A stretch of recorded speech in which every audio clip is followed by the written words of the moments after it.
So, welcome, guys. Thank you for being a part of this new venture, Soullab. I'm really super excited about it. It's been a project I've been working on for a very long time since grad school, and I had this concept way back when I was studying clinical psych that um, there must be a better way to get together, to share information, to share insights on how to develop ourselves. So Soullab is a product of that, um, and I took a choice in putting the Soullab group together just as a whim, and well, not actually as a whim, as a way to escape my main feed. Probably like many of you, I have lacked proper restraint when it comes to Facebook and the feeds, and especially over this past year or so. It's been a trying year for everyone, right? Um, and we are planning this big nonprofit Soullab that's going to bring all this wisdom together, and it will fulfill a mission I've had for a very long time, to create a nexus point for all of this wisdom to come together. I love sharing, I love teaching, and I love my clients, I love my practice. Uh, but most importantly, I love learning, and I love gathering information, and I love meeting new people, and I love gaining new insights that blow my mind and open me to another stratosphere of reality. So in that light, selfishly, in a certain sense, I started the concept for Soullab to create a gathering point for the information to come to me as I'm going to it. So I hope it can be the same for you guys. As it grows, we should see more people sharing from different traditions, different belief systems, different ways of seeing the world, and that's the big dream of having everyone come together.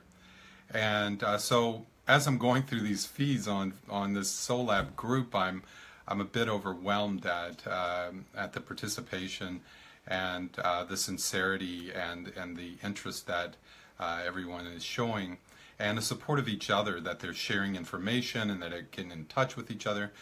I really see Soullab is this peer-to-peer sort of connection point between all of us soul builders that are, here to create a better world, and doing it in our way. We all have our way, and I certainly my teacher Luwada, at just the right age, gave me a very good insight into this journey of being of service, and her point was that you need to be well-rounded, that sometimes no amount of talk is going to take the stress out of a person's body, and sometimes no amount of body work or soul work in the sense of energy work or whatever is going to take the stress out of their mind.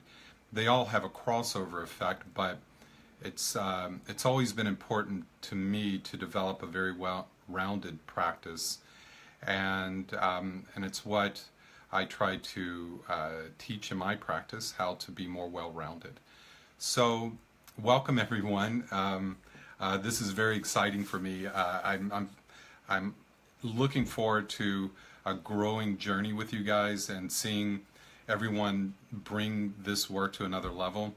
What I've set up with Soullab is a simple navigator of ways of we can come together. We each come from probably multiple systems. It's certainly our culture, and I certainly believe that there is an evolutionary value to developing ourselves across tribes and across traditions. There's a lot of controversy around learning ways that aren't your native ways, and of course that is a challenge in itself for many of us, since we I would say that maybe 90% of us are admixture of a lot of traditions, a lot of genetic influences. We have our ancestors are multicultural, if you will, and as such, so are we. So in that way, the idea for Soullab is to invite everyone to come together. And as I saw years ago, one of the great challenges is how do you bring everyone together across these very intricate and organically formed traditions and belief systems and ways of knowing that actually allow them to have a generative conversation with each other. How does it not become which system is best, which approach is best, which belief system is best, that's my favorite, and how to bring this all together, because as I've found in the 30 years of my formal practice that every single one of us has a world of mystery to share, and even more directly, we have wisdom to share with each other. And so I have not found a system yet or a belief yet that doesn't have gold in it. And so in my practice, before my practice, in my training, we looked at different theorists, developmental theorists, psychological theorists, and we kind of pitted them against each other. We put them on this linear logical timeline and said, you know, Mesmer was here, Freud was here, Jung was here. Well, in my program, Jung barely showed up. But you had cognitive behavioral therapy. You had all these different therapies and developmentalists and theorists that put their idea of reality forward. So in my third year of my graduate program, I started to have a bit of a challenge in that all of them seem to have a lot to offer, but none of them seem to be complete, not even remotely. And so I started to try to resolve that in my own nature, especially being somebody that was not designed necessarily to be a clinician, and somebody with a background of having studied shamanic work and energy healing and qigong and you know, all the things, all the different systems that were essentially forbidden growing up in a French Catholic family in Southwest Louisiana. But what I found in all of them, once I got through the harrowing challenge of coming to look at a new way of languaging reality and a new way, a new nomenclature, a new way to see the world, what I started to see with it, that there were commonalities, right? So in my program, we had a bunch of people that were building their career around attention deficit disorder.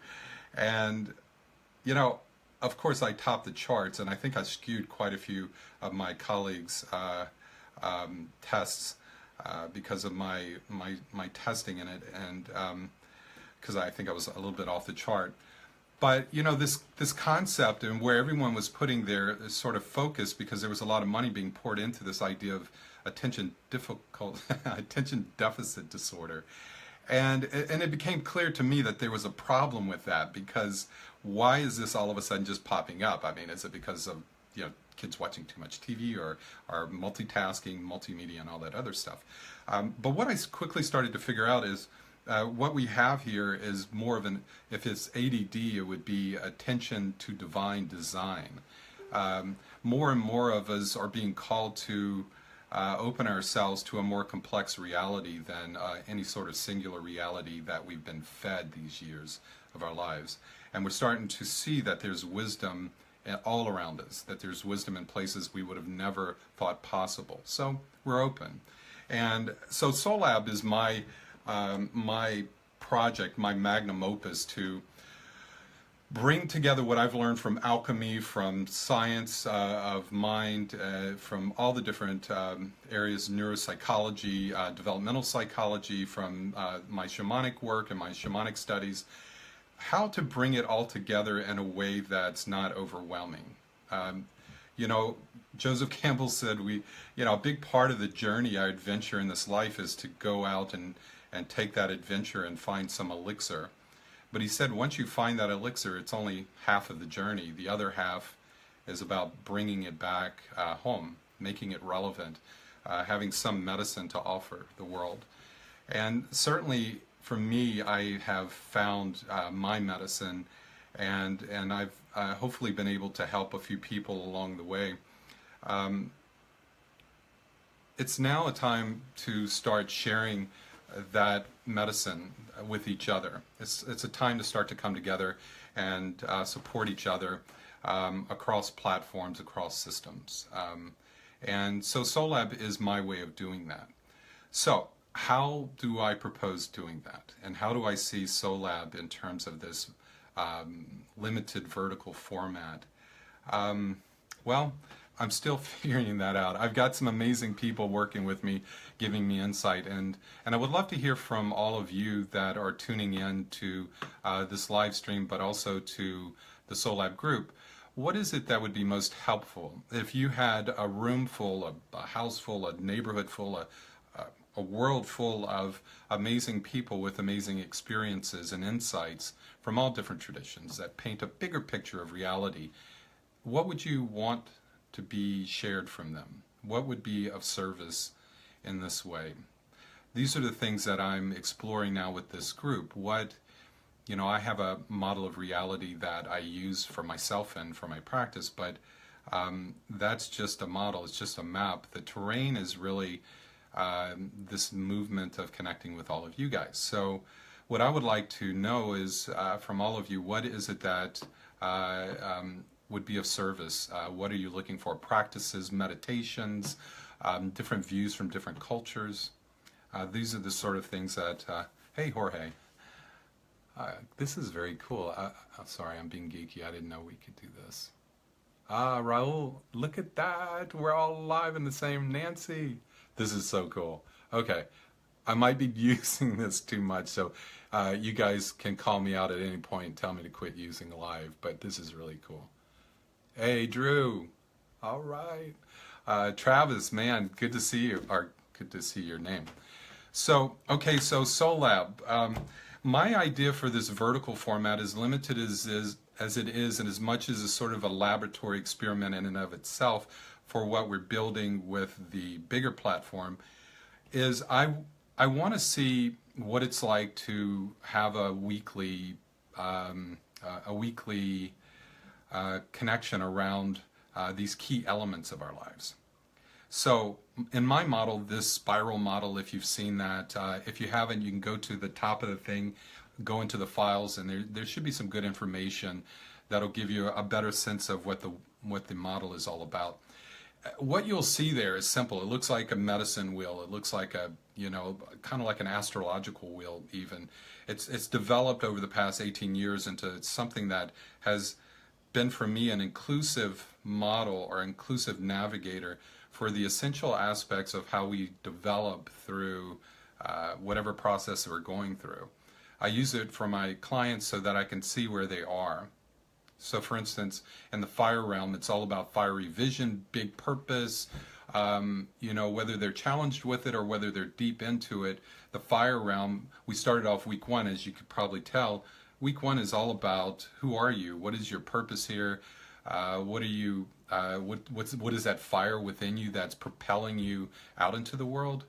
So week one is really all about who are you, the hero of this big adventure of yours.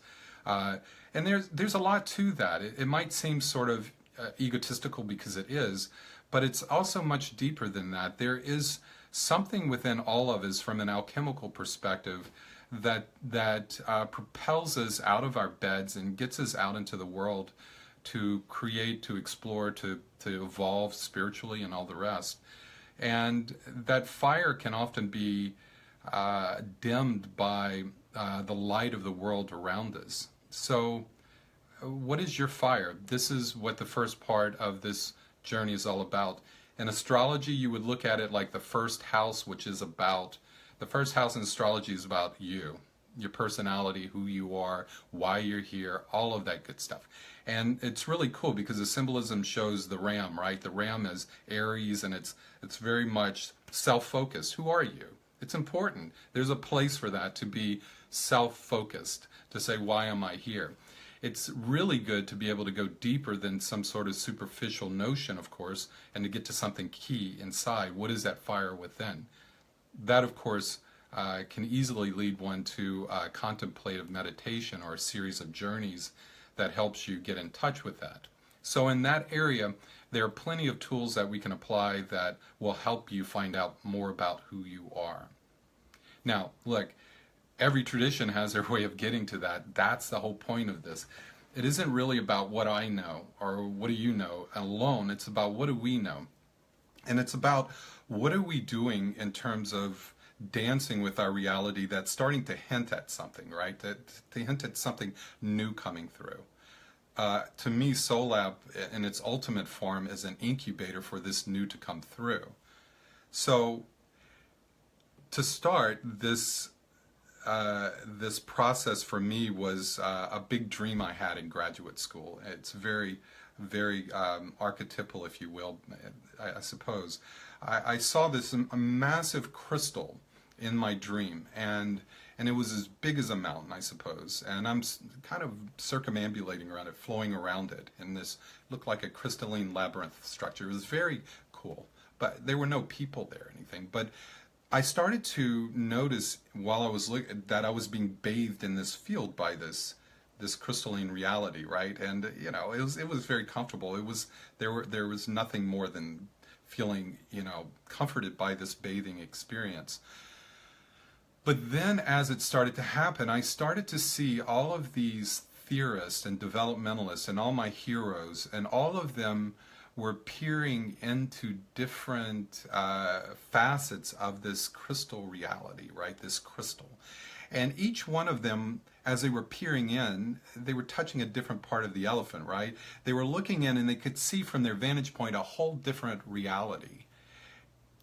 It was real, certainly for them, and probably a necessary reality, but it was a different reality from the other guy who's over here looking from a different vantage point and looking into a crystal, getting an entirely different read on it. And so as I started to look at it, I started to see all of these developmental theorists looking through different facets of reality, and each one of them, although necessary, possibly, or at least legitimate, they weren't sufficient. None of them were.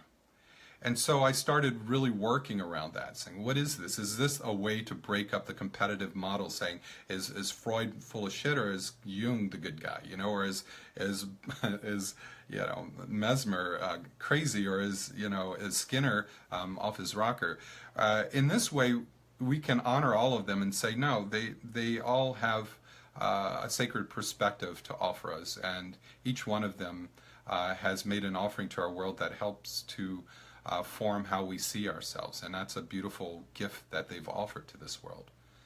What I would like to do with Soullab is invite everyone in around this table and bring in all your wisdom and all of your knowing to your peers, to your fellow journeyers. We're all self-selecting, or of course I did select a few people, or maybe more, unwittingly adding them. But the ones that are showing up are the ones that are already on board, and that's really what I'm looking for. How do we share between us all the beauty that we've gained in the world, and in honor of our traditions and our teachers? How can we share all of this good stuff in a good way that makes a difference for all of us? So, my crystal is this spiral. It came to me, and it's been obsessing me since. The idea of it is very simple, I think. The idea of it is, I want to bring together all these traditions, but to just bring them in, I mean, imagine me bringing in Tulku Rinpoche Karma and having him give you a treatise on Tibetan Buddhism.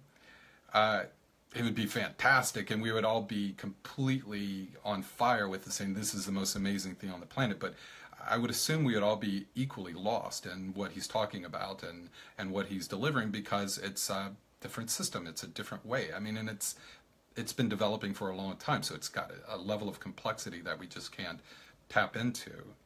But what is it about Tibetan Buddhism that can be shared? What is it about Taoism? What is it about astrology? What is it about neuroscience? What is it about quantum theory that can be shared to help us get to a much more complex, but like the crystal, a much more multifaceted understanding of what reality is? That's the question. So I think I have a way of doing that. It certainly seems viable.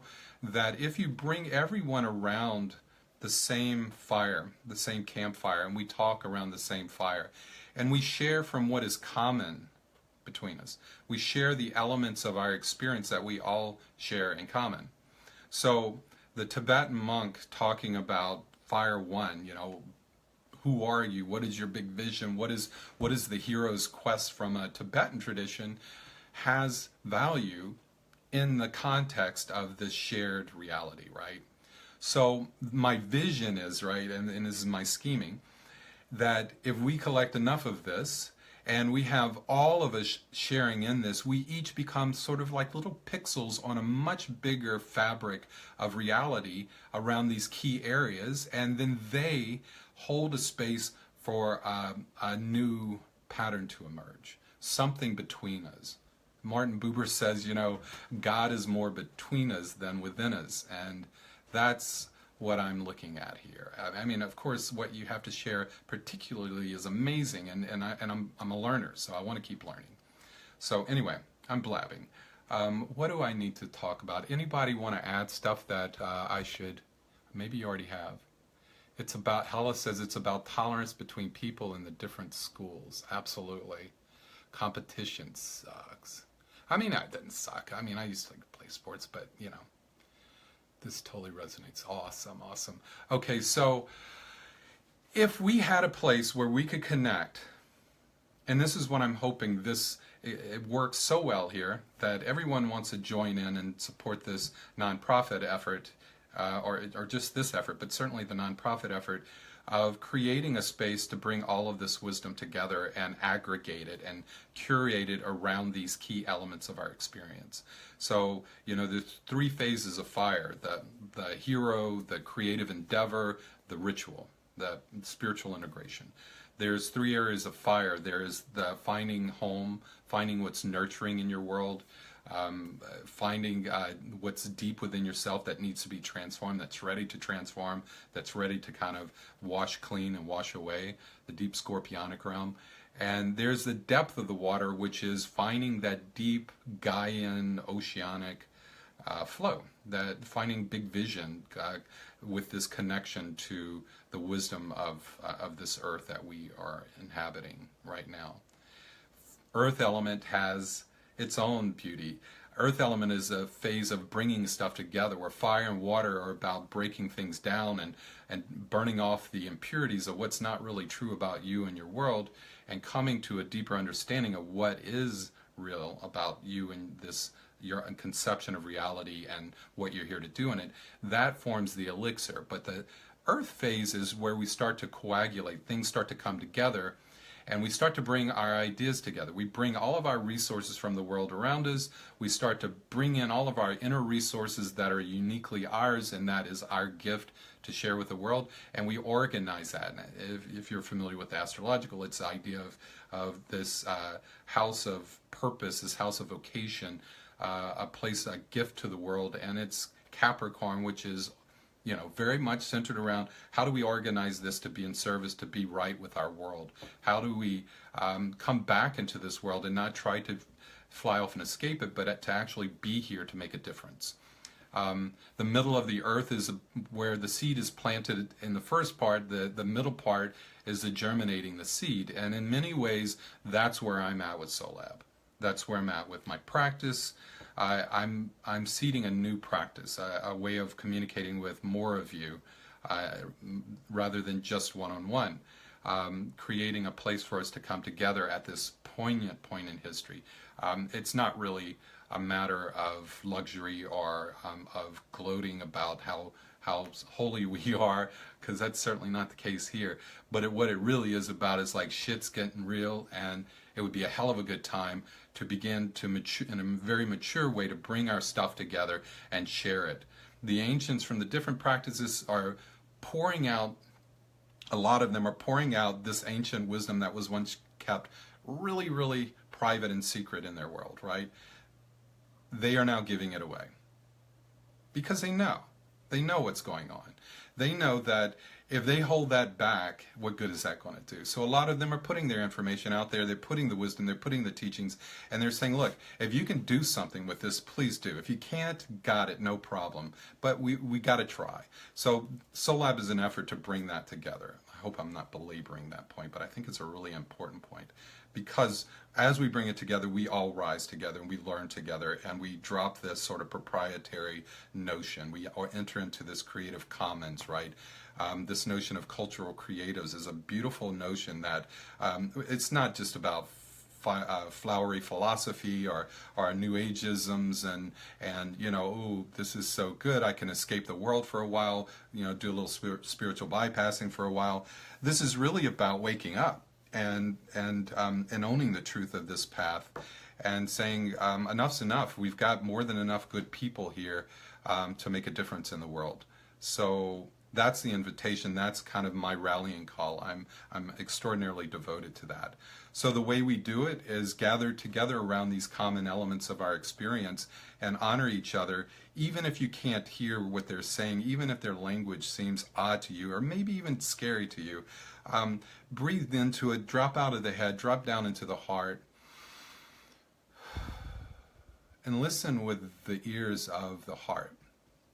The eyes and ears of the heart is compassionate,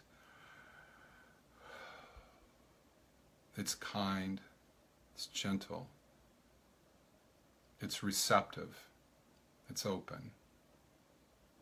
The mind is like, you know, you take a trip to Florida in your car and it's a wonderful trip, but not if you're under the hood. You know, not if you're on top of the roof, not if you're, you know, being dragged behind it.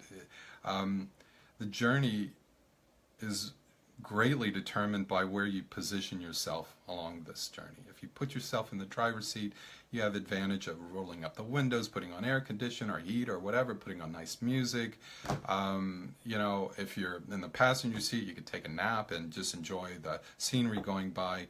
Where you position yourself on this ride is going to make a huge difference. So I definitely advocate being a little bit more in the passenger seat and take the ride, because we're all being guided by something wiser that brings us together. The synchronicities that are happening right now are extraordinary, and it's very telling and it's very inspiring to see so many amazing souls. We're all kind of giving up our islands to save our homes, sort of thing, and we're all starting to recognize, even though we are a little bit different in our practices, we don't talk the same way. If you look at it from the common elements that we do share with each other, you can see that you can break all of that down. You can see that everyone has a similar story. We have a vision for our life, future-oriented. We want to have a beautiful family. We want to have friends. We want to have success. We want to feel love. We want to have a soulful life. There's another part of us that wants depth. We want to be able to live through and in our emotional body. We want to be able to speak our truth from a level of depth that is often not welcomed in our culture. We want to communicate and commune and flow with each other in this oceanic oneness that is our right to do. It's part of what this earth experience has to offer, if we choose it, if we open ourselves to that. The earth realm part, you know, for me, I'm very fiery visionary and very watery emotional, and I think too much and all that. But my issues are around organization. I'm, you know, the earth realm, I'm going, you know, that's where I'm headed, into the middle of the earth realm, into the middle of this Taurus, this bull realm of creating resources. But I've been, as far as I can remember, the person who is always journeying out some other place, going to other worlds, going between worlds, always living in the interstitial spaces between the realities, even as a child. And that loneliness was only cured by the beauty of what I saw between us, what was really coming through. And the the only real pang of it all was the desire to find like-minded souls to connect with and to share with. And so, you know, here's Soullab. Here's an opportunity to do that. I invite you to add to the conversation. We're only in the beginning phase of the second week. This week is all about creativity. What are you creating in the world? What are some of the challenges you're facing in this creative endeavor? What is your world all about? Self and world sort of thing.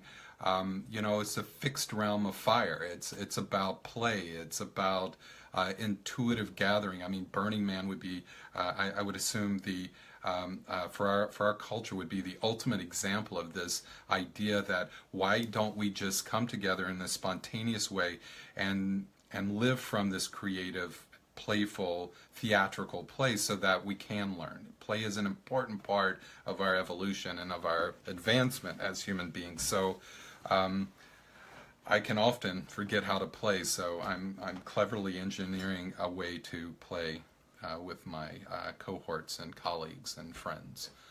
So, yeah. Any questions, anyone? Because I'm blabbing now. How long have we been on? Does it say? Oh, sure, it's way too long. 17? I can't tell. Maybe I don't know. If anyone's interested, what else could I say about it? Does anyone have any questions that I can answer? One of the things we could do, if anyone checks yes for this, I would love to give a little bit of a guided journey. No way! It's been 33 minutes. I have a real challenge with the space-time continuum. I've never really gotten a sense of how that works, especially in this. Yeah, 33 minutes. Okay, well, someone told me I should do a 7-minute video, so, oh, good, thank you, good. Do a journey. I love you guys. Okay, cool. Wait, what does it say? Or start a new live video and do a journey there? Should we do that? DD says, bring it on. Awesome. Well, then, I'm ready for this. Thank you, guys. Well, again, thank you for being with me on this journey, and I hope it's of value. And I want to get across the point that all this sharing on the group, I pile a lot of stuff in there, and it's not about the information. I mean, we think it is, but it's not. It's about this soul connection, and the energy, the wisdom speaks between us. And if you can drop into your heart, you might notice that that there's a lot of wisdom pouring in this crystalline connection we're all supporting at this moment. So I'm certainly tapping into all of you, and I honoring you and extraordinarily grateful for you for entertaining this and being a part of this and desiring to be to build a better community, a bigger community. So let's do a guided journey, right? That sounds good. So this journey, it's going to be a pretty light one. You know, I think it'll be a good introduction for those who are kind of new to this, and then I would love to continue, because I do, in my practice, I do a ton of guided journeys, and I love that. I could live in, well, kind of do live in a journey. So we'll get into more advanced journeys, but one that I really like to use, I use with new clients, and this journey is about it's about getting an understanding of not just who they are. That's first realm of fire. The second realm of fire is really looking at how they dance with the world around them, how they dance with the way they express themselves in the world. And one of the first things that comes up, primarily because they come in because there's initially something challenging them, one thing that comes up is is, well, what's challenging them. And in this meditation or this visualization, it doesn't demand that you go into a deep state. In fact, you could just simply imagine, or not imagine, you could simply imagine what you would imagine if you were to imagine something around this. And it's looking at your challenge in your life. Let's take a primary challenge for you right now. We all have our challenges. My challenges are trying to understand how to create this new format and be in this position where I'm not just doing one-on-one, I'm reaching friends from another world, right? So, oh, I like that. Julie Valentiner, I hope that's how I've never had to say it out loud. I'd see you all the time and I don't know how to say Valentiner said to light a candle. And there actually is a candle lit right here, so we're good. And if anyone else wants to light a candle, it's a good idea. It's a beautiful focal point, right? I remember doing waiting tables and seeing the candle in the middle of the table. And, you know, it seems like one of the last vestiges of the campfire coming together, right? So let's imagine that there is a campfire and we're all sitting around it for a moment. And what I want you to do now is to look at you and like a dot with a big circle around you.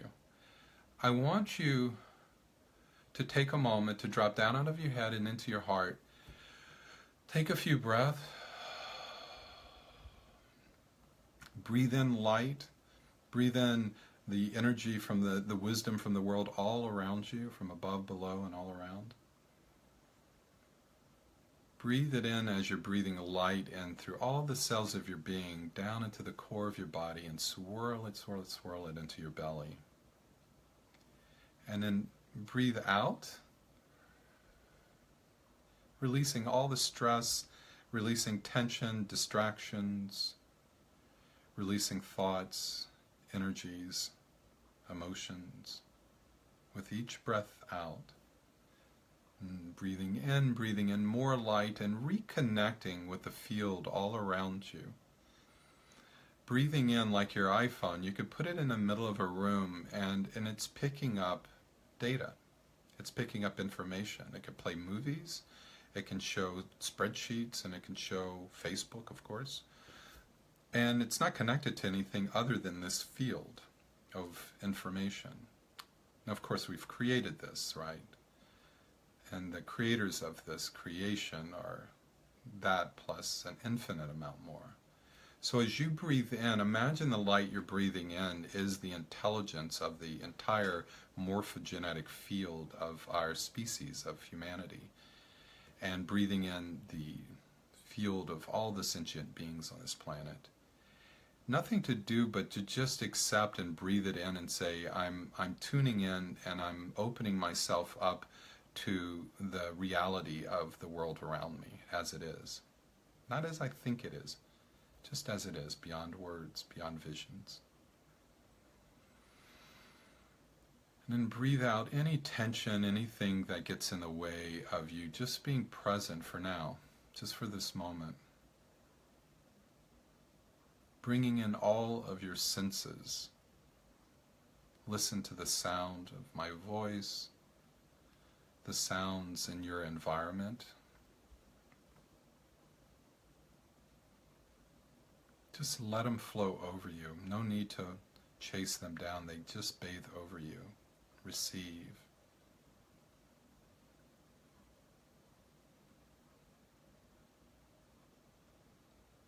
The feeling of the air in the room, the clothing on your body, how you're seated. Tuning into your bones, your skeletal system.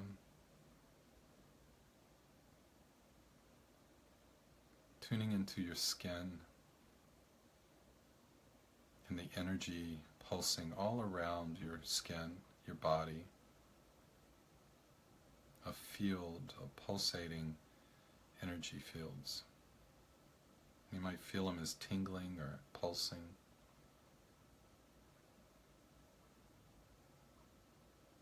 Tuning into the cells of the skin all over your body.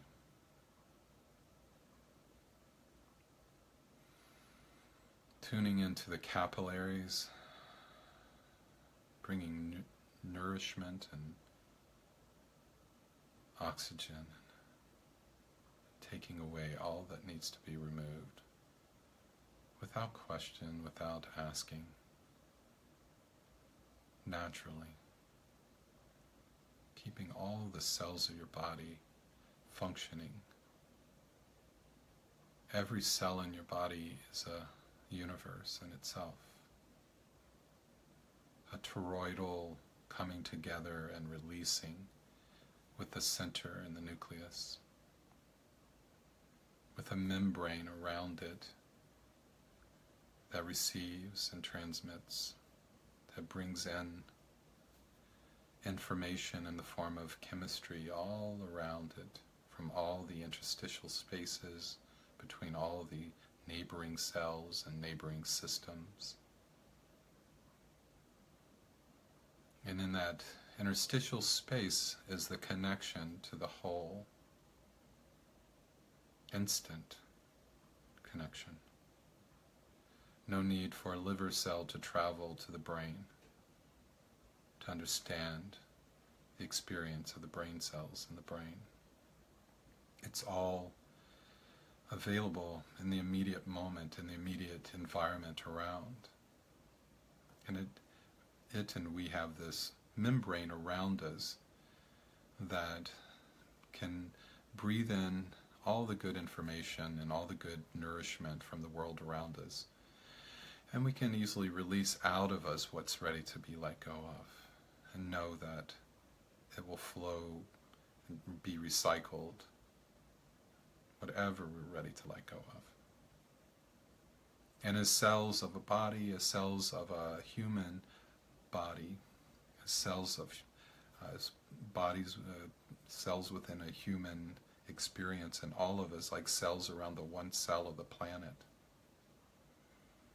Together we synapse, together we interact, together we inform, together we come in support of each other. Like the meridian system, mycelially, fractaling connection energetically between us within this morphogenetic field, this oceanic oneness that we all are, this connection. It's real. You can call it vibes, you can call it the spirit of God, you can call it many things. It's how we connect, it's how we heal each other, it's how we support each other. If you've ever had a synchronistic moment where a friend calls the moment you thought of them, all is connected. Separation is simply an illusion. And so as a cell of this greater body, of this planet, Mother Earth, we're all interconnected and all interdetermined. And because we can come out of our own sort of cellular state of being, cellular concern, insular concern, we can listen and receive. Breathe in all sentient beings around you without needing to know. There's nothing to know. It's only to be, to experience, to hold, to honor.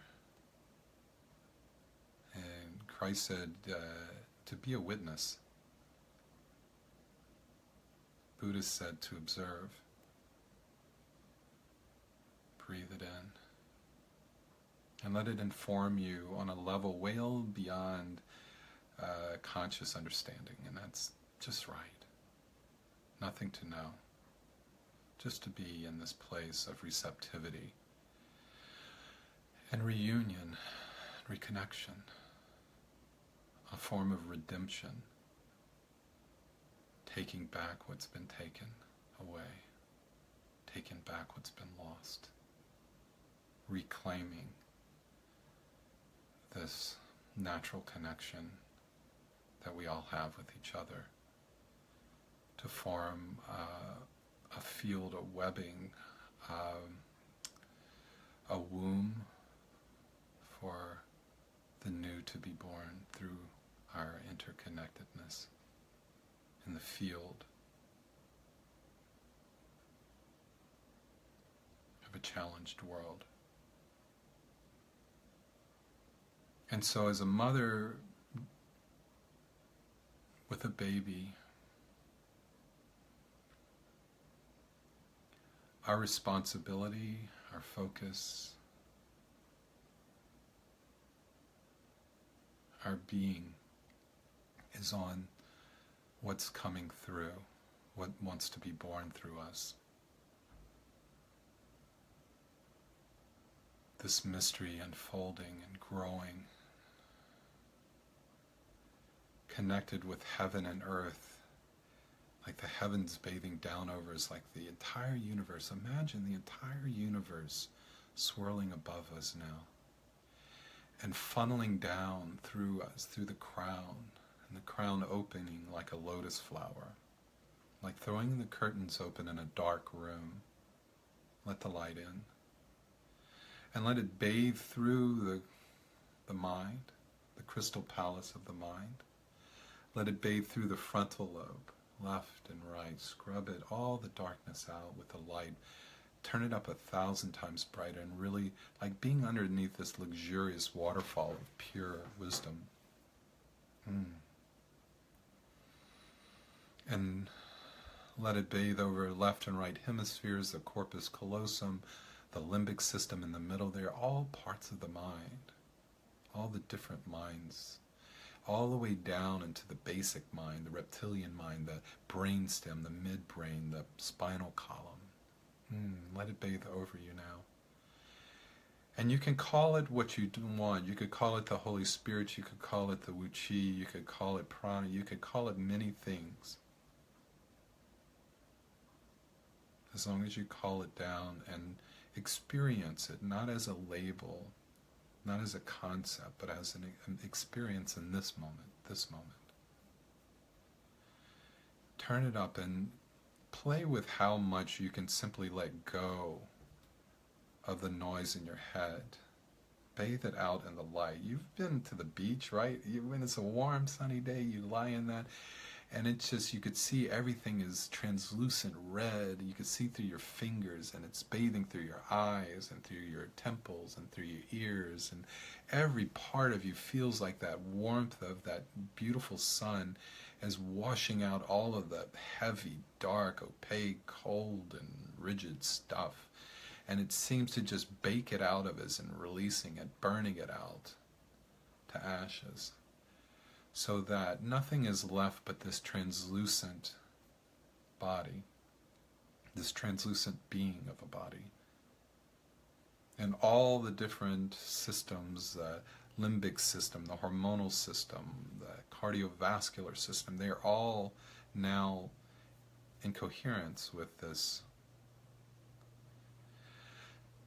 enlightened self.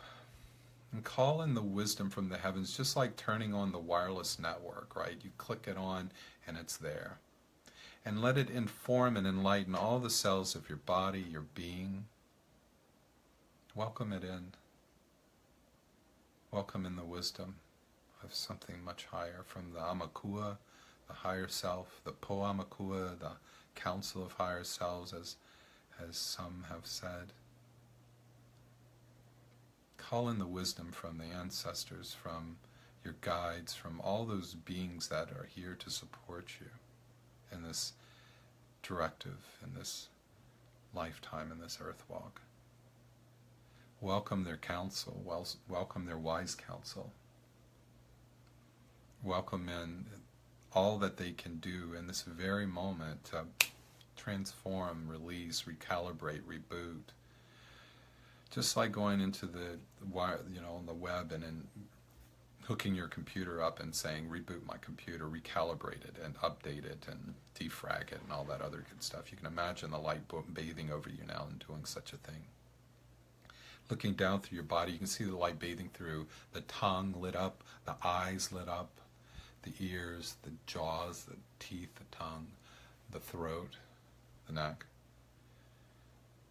the shoulders, the arms, the hands, the fingers, all bathing in that pure light. Turn it up brighter. How bright can you turn it that feels just right?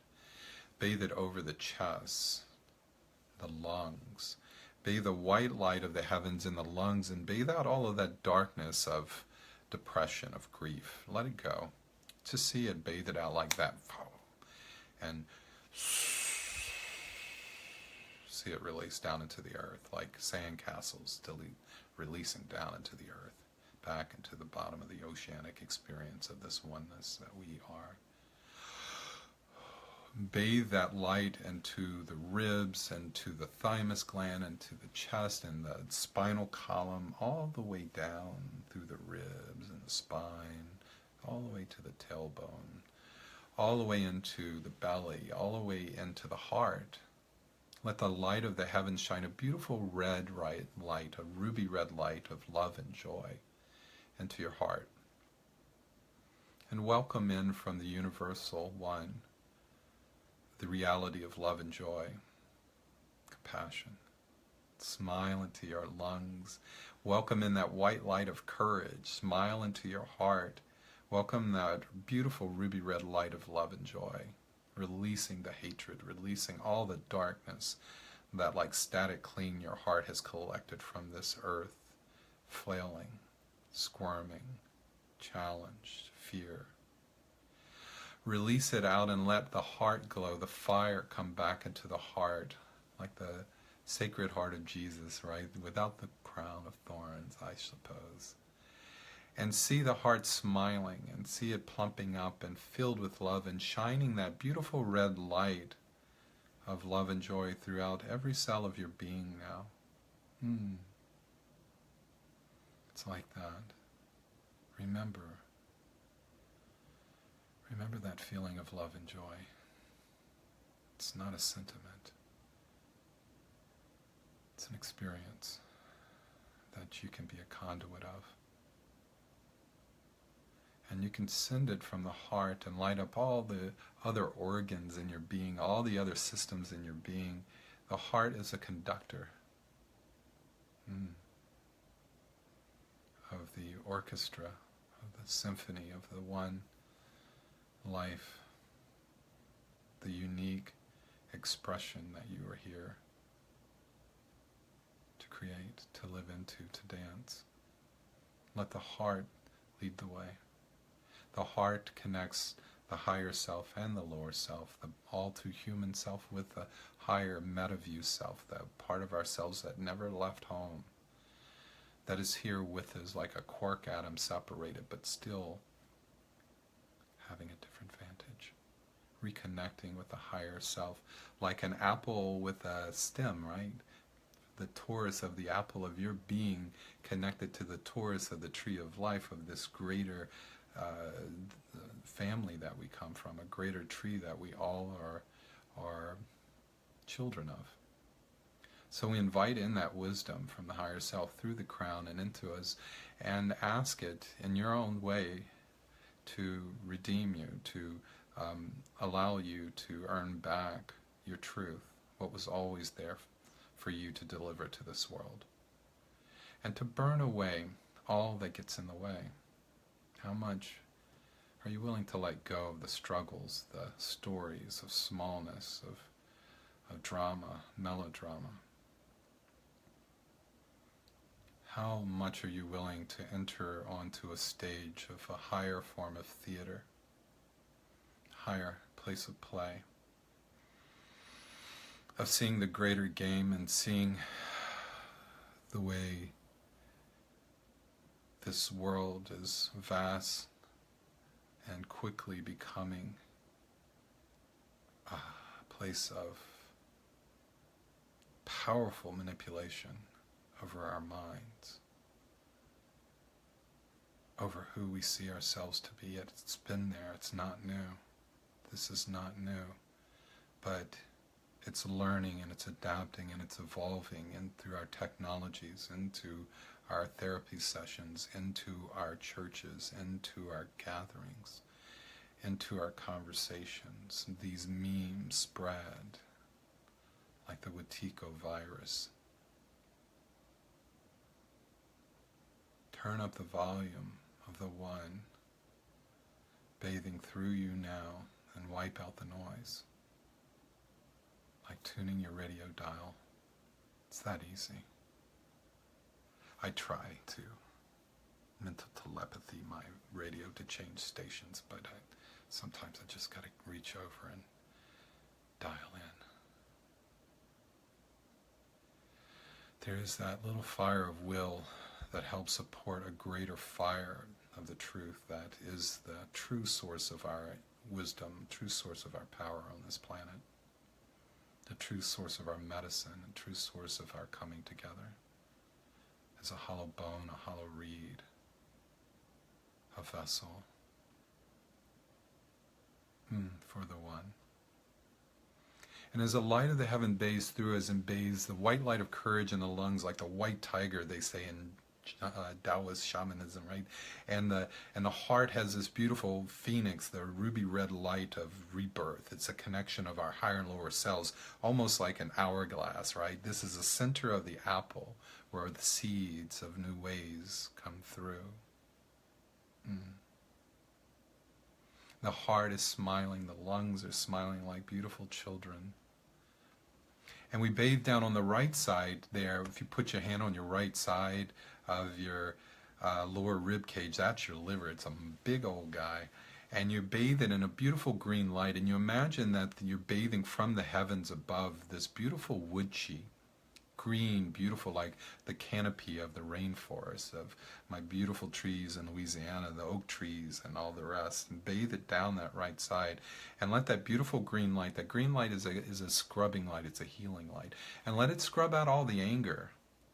Get rid of that shit. Let it scrub out, breathe it out, let it burn it out, all of the jealousy, all the green monsters, all the darkness, and replace it as you breathe in, through the third eye, through the nose, through the crown, breathing in from the universe a beautiful green light of gentleness. And breathe out maybe with the sound, like squeezing that right side and seeing like squeezing a sponge. Get rid of all that anger. Get rid of all that stuff. Don't have to understand it. This isn't about contextualizing that you're going out into the world that's dreaming. Come back in. This is where the entire world is born.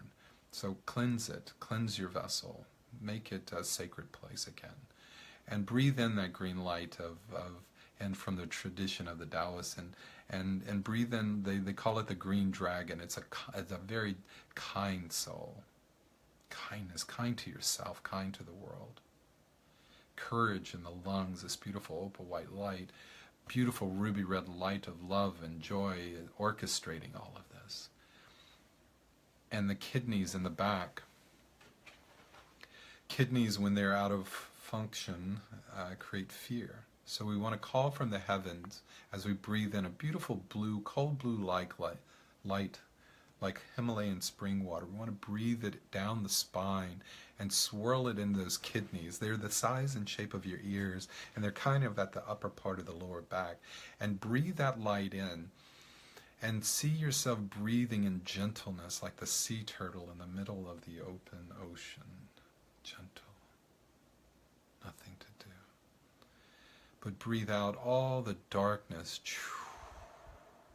of fear.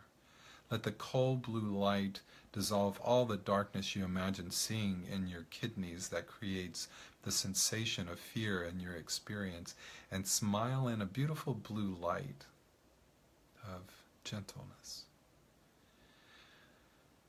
And release out all the fear. See it coming out of the kidneys and releasing. So the kidneys are beautiful blue light. You can say to them, look, kidneys, clean, clear, and bright, filled with a beautiful blue light. Return to normal, healthy functioning. Let go of this fear. Release the vice of fear and let the virtue of gentleness shine through.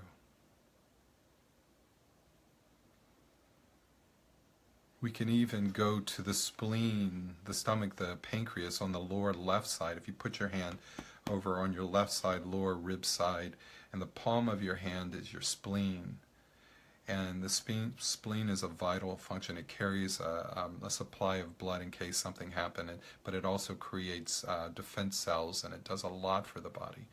In the Taoist tradition and Chinese medicine, it's considered the place where, if it's in a bad way, it creates a sense of anxiety, of worry.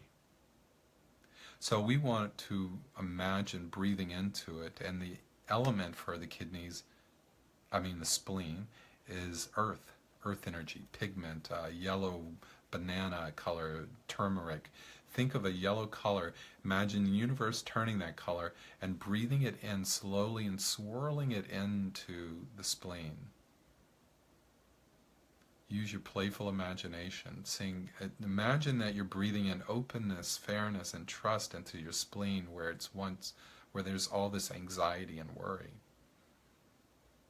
Breathe it in, and even at the end of the in-breath, still see more flowing in of this beautiful yellow light from the heavens, this information, this enlightenment, to bring your your spleen back into harmony, so you'll get rid of the anxiety, the worry. And then out through the mouth, you can imagine a wah sound. Wah. Seeing all the darkness of anxiety leaving all of your body, all of your experience. We know what worry feels like. We know what anxiety feels like. Imagine just breathing it out. This is visual programming for the body. 90% of us is this beautiful being that's like a third-grade child, the Unahapili from the Huna tradition, and it's this basic self. It's from here. It's a part of us that gets all shaky when we go to other worlds, because it doesn't go to other worlds. This is home, Gaia.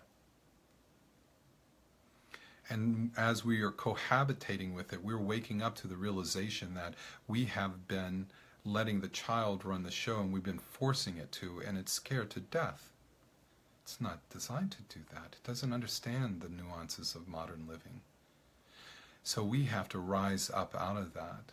The conscious self, the Uhani is the conscious self, and the Amakua from the Huna tradition is the higher self. So we have to rise up and consciously, in the heart, wake up to the remembrance that it's us. We're the heroes that we've been looking for. We're the parent. We're the nurse triaging. We're the support. We're everything for this part. It listens to us. It watches what we think, what we imagine mostly. And it believes everything we imagine is real. So start imagining letting go of what is negative and embracing what is positive. The spleen, when you breathe out all of the darkness as you're doing it now, breathe out all the darkness of anxiety. And breathe in a beautiful yellow light of openness, fairness, and trust, and swirl it in that. And remember when you felt open, you felt fairness, you felt trust. Let it ripple through your body like that from the spleen as yellow light. Smile into your spleen and let the spleen smile back.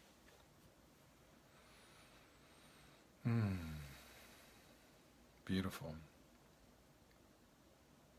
Releasing anxiety, releasing fear, releasing hatred, releasing depression out of the lungs. This is a visualization we use every single day, throughout the day even, to bring ourselves into harmony. And we'll share some videos that will guide you through this and will give you a better understanding of how this works. But maybe you feel a little bit different from this now. It's a really good thing. Because as this light's bathing over us, we want this rainbow body to come to light to support us. I always start off all my journeys first coming into coherence, coming into my truth, recalibrating, rebooting my biocomputer, making friends with all the spirits, the animal spirits that are supporting me. And reconnecting with my guides, I see all of the Council of Elders, all of them surrounding me in a circle of unbroken protection. You can imagine around you now all of your ancestors that are here for your highest and best, all of your teaching guides, all of your animal guides, all of the spirits that are here to bear witness to this process of your awakening and your being and service to this planet. Stay in that circle, be in that circle, and connect like spokes on a wheel. You know, you're the hub, and all of them are connected with each other and connected with you through that light of fire above you as this higher self-connection. And welcome them in to support you. Welcome them in to guide you. As from the heavens, from the crown, the heavens is bathing the wisdom down through you, and then fractaling down into the earth and releasing and grounding you and rooting you into the earth experience. Let it bathe through all your organs, all your belly, through your tailbone, your spine, your hips, your reproductive, your sexual organs, your bone marrow, all the way down through the thighs and the knees and the legs and the feet and the toes, and down deep into the earth, fractaling out, coming down from the heavens and fractaling back out into the earth, rooting, grounding you to the depth, to the core of the earth and all parts of the earth. Feel it flowing down through you, releasing, informing, enlightening, empowering you to be in harmony, in connection with the council of higher selves, your council of elders, with home, with heaven, with the stars, with all sentient beings, in harmony as one. And let them inform and enlighten every cell of your being. Just imagine they're all literally lighting up and bathed in this wisdom, just like your computer bathed in the wireless connection on a massive level. So that everything is instantly brought back into resonance. You don't have to go in there and tinker with the programming. There's a wiser programmer going on. And as it fractals down into the earth, you can see it almost like trillions of roots going into the earth and releasing out of you what needs to be released. And you can offer whatever is being dark and heavy releasing out of you. Offer it to Mother Earth as a thank you, as a gift offering, as gratitude. She takes our waste and recycles it, just like we take the waste of the trees as oxygen and use it for our good. She'll take our carbon dioxide and all our darkness, and if it's done in a good way. Now we can even breathe up from those trillions and trillions of roots of light that we see deep into the sphere of the earth, and breathe it up through all of those roots like little streams and canals and little tiny rivers coming together into these, merging into these greater flows, these greater rivers that are merging into this one geyser of energy, flushing up through you, flushing up through the bones in the feet. Let them turn into hollow tubes of light and let it shine in all the way to the marrow, the toes, the feet, the ankles. Yeah, breathe it. You feel that tingling? Yeah, I like that. Turn it up 1,000 times brighter. Breathe it up into the leg bones, into the legs, into the knees, into the thigh bones, into the hip bones, into the sexual reproductive organs, into the belly, the lower belly, into the tailbone, the sacrum, the spinal column, rising up. Turn it up and let it start flushing up. Imagine yourself standing over this flowing geyser of light coming up through all those roots. And it's flowing up through the belly, through the chest, through the arms, the hands, the fingers, through the neck and throat, and through the crown, and merging with the swirling cosmos above, lifting you, exalting you without effort. Let go of effort. Let that power of Mother Earth, as is spinning thousands of miles a second, there's a lot of energy flowing out from the core of the earth. Let it flow through you. Create that conduit. Just through your imagination, it sets it and informs it and says, okay, I'm flowing up, spiraling up through you, kind of like a barber pole, right? And it's merging and connecting and branching out like the tree of life, branching out with the leaves designed to draw down the wisdom from the earth to bring down the wisdom from the sun, the trillions and trillions and trillions of galaxies of suns, all the wisdom. We're designed to fractal pull all of that in, down through the center of our one knowing, through the higher self, down through our body, and then fractaling back down through the roots to merge and connect that as a conduit of the higher nature to Mother Earth. We become the bridge. And as Mother Earth flows up through us, through the trillions of roots of light, up through our beingness, out through our branches, our branching energy being, merging with the heavens, merging with all of the heavens. We can feel that ascending and descending energy through the core of our being as a truing sensation, as a way to find our center, like a gyroscope, a top spinning. Lifting, exalting us, empowering us to rise from the surface of the earth out into the world of engagement, of action.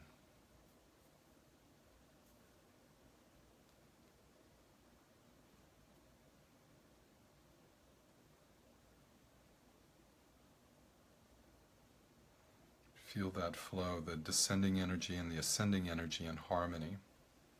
In Taoism, we imagine in the belly this entire cosmos swirling. Trillions of galaxies of light swirling in deep in the belly. And as you go in and watch it, you can see that it expands into this infinite world within, to the universe within.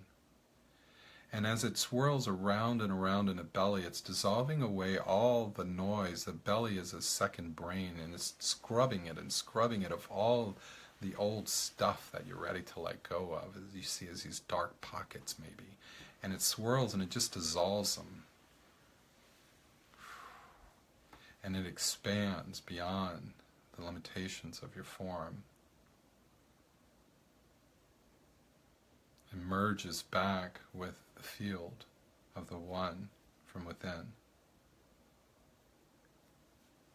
You can imagine another swirling cosmos in the heart area, around the heart chakra, and the third chakra there, right around the heart, kind of in the middle there. You imagine that the entire universe is swirling, and it's just scrubbing away all of any remaining challenges that you feel. Play with that. It's just an image. The image becomes the thing itself. But the image is not the thing itself. It only conjures it up and allows space for this awareness that we're intentionally tuning into a higher awareness within our cellular being, our individual being. And it's swirling and it's expanding to the throat, the head, the arms, into our field, into the room, into the building, into the neighborhood and the world. Two swirling cosmos creating an arc of central light, truing you like a gyroscope. When the wheels really get spinning, everything is just trued. We can imagine a third cosmos in the crystal palace of the mind, spinning around and around, following it with our eyes.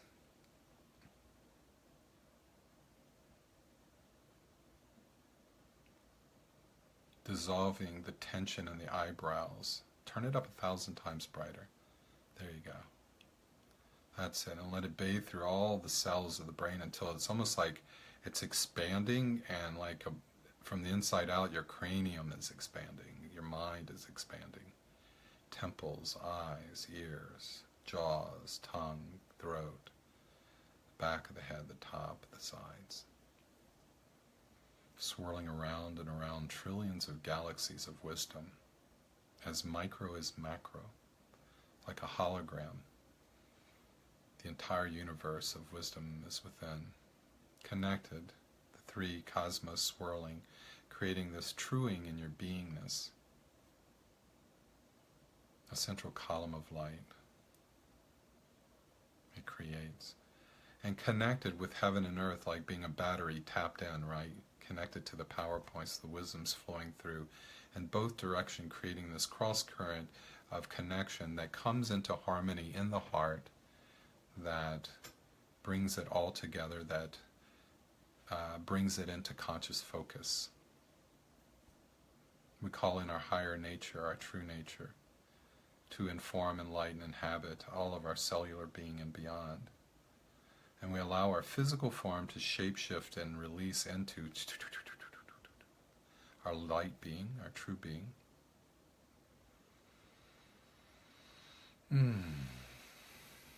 Good.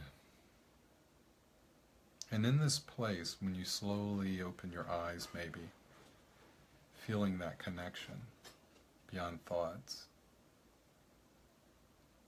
begin to slowly look around your space from the heart.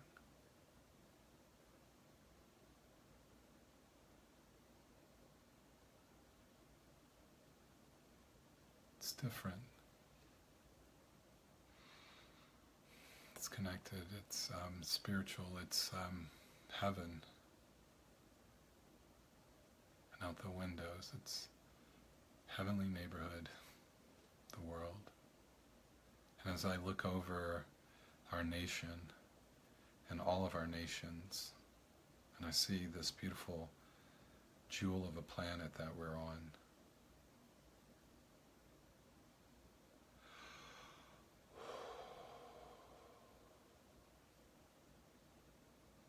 I feel a sense of bliss, of joy, of melancholy,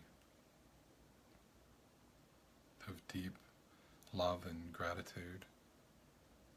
Notice what you feel when you're here. It's not hard to do, it's a choice. Tuning in, turning on, and dropping out of the noise. Turning up the volume of this and wiping out the noise of that.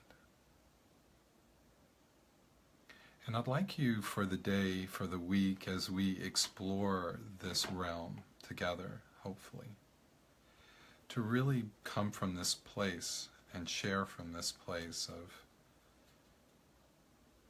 there's no actors here. Well, we're all kind of actors, right? But this isn't about what you have to show or prove. This isn't about having a bunch of information pounded at us. This is about sharing within your peer group of soul-building people, of soulful people, empaths that are here to bring a new world in.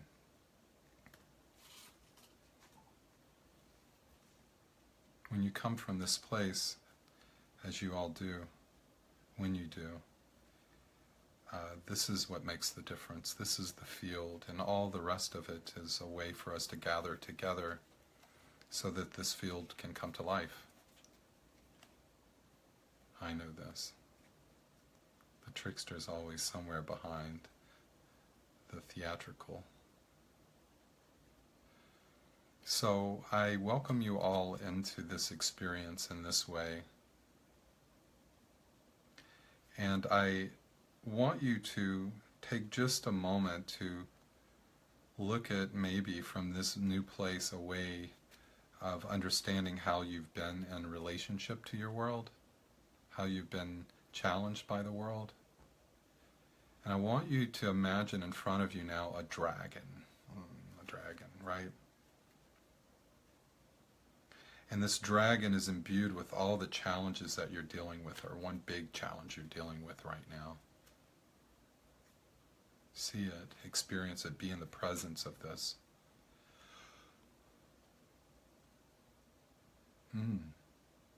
There's no words, right? It's just a presence.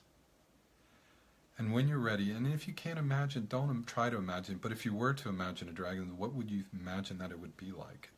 It's not any more challenging than imagining what your car or bicycle looks like. But imagine this dragon, and you can feel the energy of whatever this challenge is in your life that you choose to imbue, to cast onto this dragon, and you feel that you're in the presence of this challenge. Because I want to play, I want to put 6 little characters around this dragon, and the exercise is simply just to get you to understand how you've been reacting to this dragon.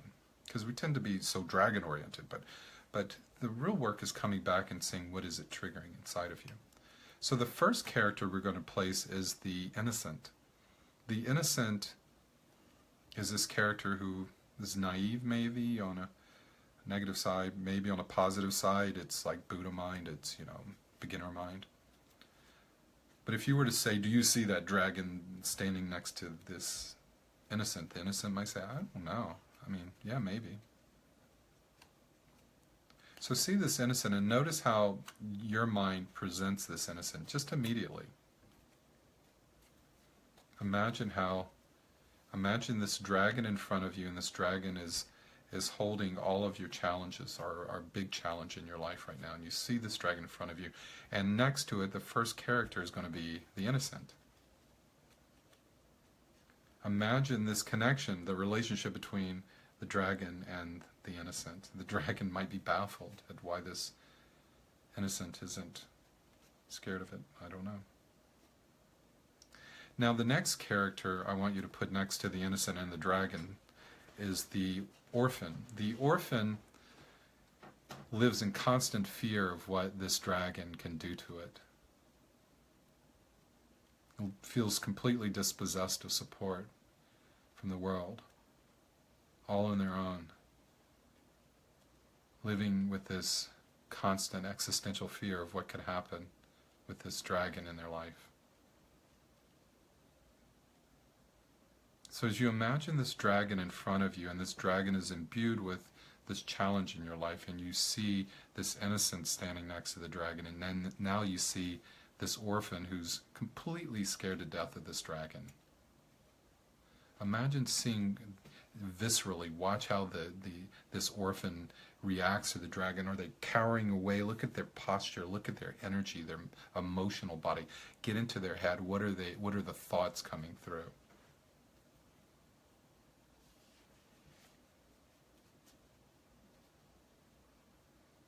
Does it feel familiar? Do you live in fear of this dragon in your life? Notice how your psyche represents that part of you, that orphan that feels all on their own to deal with all of this. Good. Now the next character we're going to place in it is the martyr. Whereas the orphan is fearing some future reprisal from this challenge in their life, this dragon in their life.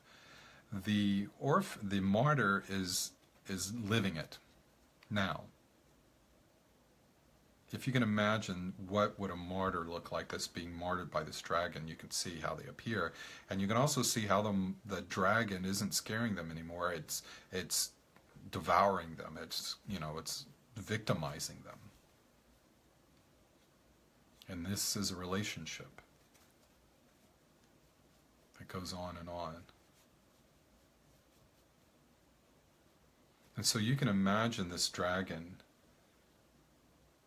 victimizing this victim, right? And scaring this orphan and maybe confusing this innocent. There's 3 ways of relating or being in reaction to the world, the challenges in your life. The next one, if you can imagine this dragon in your life that's frightening you or that's challenging you, and instead of orphan or a victim, you see a wanderer standing there. Now the wanderer sees the dragon, and it gets that the dragon's pretty challenging, but it's not going to stick around. It's going to cut bait and leave. Now, as you can see, all of these archetypes, if you will, have their strengths and weaknesses. Sometimes it's good to be able to remove yourself from a situation that's terminal, that is toxic, that is not going to, it's run its course, it's only going to be a downhill spiral from there. So the Wanderer is a wonderful archetype to teach us how to let go of what needs to be let go of, right? On the shadow side, maybe the dragon, the Wanderer, is a part of us that tends to check out, tends to not engage the challenges we need to face in our lives. Just like the martyr, the good side of a martyr is that they can take a hit. The bad side of the martyr is that they're always a victim. The orphan, challenge for them, of course, is feeling all alone and constantly in fear of what these dragons in their lives are going to do. And if one dragon ends, another begins. So they're constantly living in a state of fear. Good side of orphan, like Orphan Annie, you can push forward in the face of fear. They all have gifts to offer us. So now, past the Wanderer who says, screw it, I'm out of here. The next character we want to look at is the Warrior. Big archetype for our country, right? The belly of the beast of war. Death and destruction. Antagonism. The Warrior, like St. George and the Dragon, right, sees this engagement with this challenge in your life as a fight to the death. It's me or you. You can imagine, look at in front of you, it play out. Imagination is very powerful. It's teaching you something that you don't yet know. Intellectual discourse and thought processes, they're deductive and they're limiting. The imaginal field opens it up. That's Bill Gates made his money off of that. He created Windows and created this imaginal interface that all of a sudden opened up these ones and zeros and DOS and based reality into something imaginal that we can interact with. The field of this work is a multi-dimensional field that makes that look silly. We have this ability to imagine, and in that field of imaginal existence, we have the ability to engage and hopefully be good medicine for the world in which we are engaging. So now this warrior fighting the dragon, right? The warrior, good side is he can fight. I mean, a lot of my clients come in and they choose the warrior. They're like, I need him. I've been a victim too long. I need to know how to fight, right? The challenging side of a warrior, as you might know, is there are people out there that do nothing but constantly fight. Everything's a battle. It's exhausting. It's limiting. It's painful to constantly feel like you're in a battle in your life, fighting the dragons of your life. So now we see that there are these 5 characters, right? The innocent, naive one maybe, the orphan, the martyr, the wanderer, the warrior, fighting. And the 6th one, really dear to me, is the sorcerer, the sorceress, the shaman, the change agent. While all of these other archetypes are reacting in a very identifiable way to the challenges in their lives, this dragon in their life, the sorcerer, the sorceress, the shaman, sees this as a divine appointment. This dragon in our lives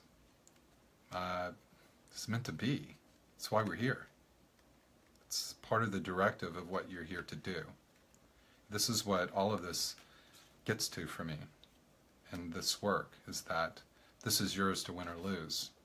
This isn't something that's happening to you. This isn't something that was some errant movement in the course of butterfly wings flapping. I mean, all of that stuff's real, but you are here. This is where you chose to be. This is where you dropped into this movie. As Joseph Campbell says, we're all like showing up late for a movie and leaving before it's over.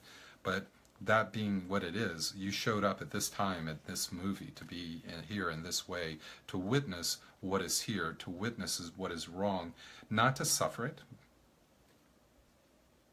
but to transform it.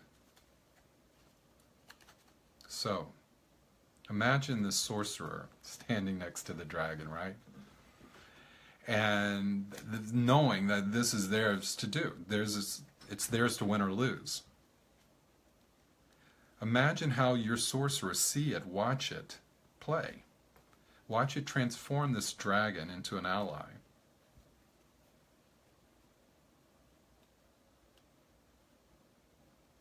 Carl Jung said that our shadows are our allies in disguise.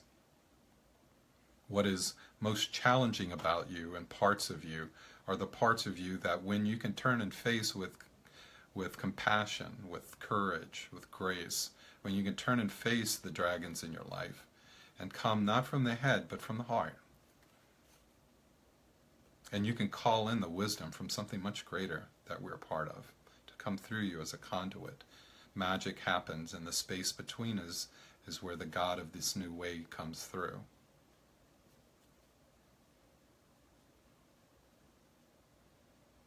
So be in that space. Learn from that sorcerer, that shaman within your own being, and learn from them. Bathe them in the light from the heavens and earth, and bring all of these parts and all these valuable parts of you into their highest resonance now, and see them all magically transforming from frog to prince, maybe. With honor, with respect, with gratitude for all that these parts of us do for us, with the recognition that it's our job to bring them all into resonance again and again. And this is the goal of this work. The work is about remembering who you are, remembering why you're here, to escape the trap of reactivity, to escape this perpetrated psyop that you are a victim to your world, that the world is happening to you, that there are these people out there, these psychotic, sociopathic entities out there that are in control of your world. That is an illusion. They're not. You are. We are. And if we stay fractured and divided, and if we give our hearts over to fear, Dalai Lama says, look, don't get pissed off at the Chinese for massacring millions of Tibetans. Yeah, it sucks. It really does. But that's not the game. The game is here, in your heart. The moment you let the darkness in, the moment you let the world draw you into the illusions of suffering, into the samsaric condition, that's the game. The game is to find your way back out again and again and again, right? And we need each other for this. We need each other where we're weak. We need each other where we're strong to support others. And as I see this whole wheel come together, this medicine wheel, it's not about me trying to expose my wisdom. I don't have wisdom. I have experiences, and I have things I want to share, and I know you do too, because that's part of what the wisdom that I'm gaining, is that we all have a ton to share. And if we come together in a good way and see where the other person might be of help by what we can offer them, and doing it in a good way from the heart, we will all come to this higher place, and we will be the womb for something greater to come through. It cannot come through without us. We have a place here. If it weren't so, then the world would have just been perfect all the fucking time. We would be perfect, perfect, perfect. But it's not so. And if it's not so, why isn't it so? And if it's not so, and we're here suffering it, what can we do about that? I mean, what are we supposed to be doing with this? Is this just a sadistic game, or could it possibly be that these dragons we're witnessing in our life are nothing more than the charge that we've been given to be able to face them with compassion and courage and grace and humility and all the rest of that, but with the knowing that we are the conduit for the transformation to occur, like the good nurse triaging this world that we experience as a personal experience. It's truly a collective experience. Don't get lost in these anti-hero mythologies of how you're falling apart because the world has been so shitty to you. We all have been we've all had our challenges, some of us worse than others, but that's not the game. The game is waking up out of that, and remembering who you are. You're a powerful being. I'm not saying that because it's some kind of egoic trip. That's the wrong path. The right path is you're a powerful being because of who you are, what you're a part of, and remembering that we're all part of this one thing. We are this one entity. And if we can hold that space, that synaptic space, that web, that membrane around this beautiful planet, this cell of a being within the body of all these other beautiful cells and planets and all the rest, if we can hold that, then we can call in the healing for Gaia. We can be the conduit for that. And in the process, we gain the gift of being transformed ourselves. So please offer any insights and opinions along the way. If you're anyone interested in getting involved in the development of Soullab into this curated aggregator to bring all this wisdom around these elements that we have in common, if anyone wants to simply share from their experience in this good way, please do. That is my biggest desire here, is to bring us together to share person to person, eye to eye, peer to peer, soul to soul, as brothers and sisters of this one incredible experience that we are lucky to be a part of right now. This is our time. This is our place. This is why we're here. This is a golden opportunity to do something incredible on this planet. I get that. I'm excited about that. The more this other stuff is flailing around and screaming in pain and throwing nasty shadows at it, the more I smile. The more I know that more and more of us have had enough, so we're going to do good things, right? All right, guys. Well, I've taken up plenty of your time. So much for my 7-minute conversation. So I love you guys. I'm forever grateful for what you're reflecting back at me. This is has been my biggest risk so far, and being in front of a little bitty camera, talking to a bunch of people, putting my precious vision for Soullab out to a group of people. To all of this stuff is my challenge, and I thank you for helping make my challenge greater, a greater gift than I could ever imagine. And I hope to do the same for you. I hope you bring in your uniqueness. The thing that you are is something that has never happened on this planet before. You're a unique experience, and it'll never happen again. So I hope you know, I hope you see that, and I hope you understand that we can come together and support each other. It's not hokey, it's not impossible, it's not really complicated. It's just a matter of committing to this, and I'm willing to hold this space. That's all I'm here to do. I'm pretty sure of it, to help others see themselves as they truly are, and to support a coming together. Love you guys. Please be in touch on the Facebook feed. Add to it. It'll save me from putting a ton of stuff on there. Just to kind of, I mean, I do that anyway, as those who know me. But love you. Keep in touch. Let me know what you thought of this, and anything that you think we can do to make this a better experience, even in this early form, this incubation form on Facebook. Please let me know. Love you guys. Have a great day. Bye.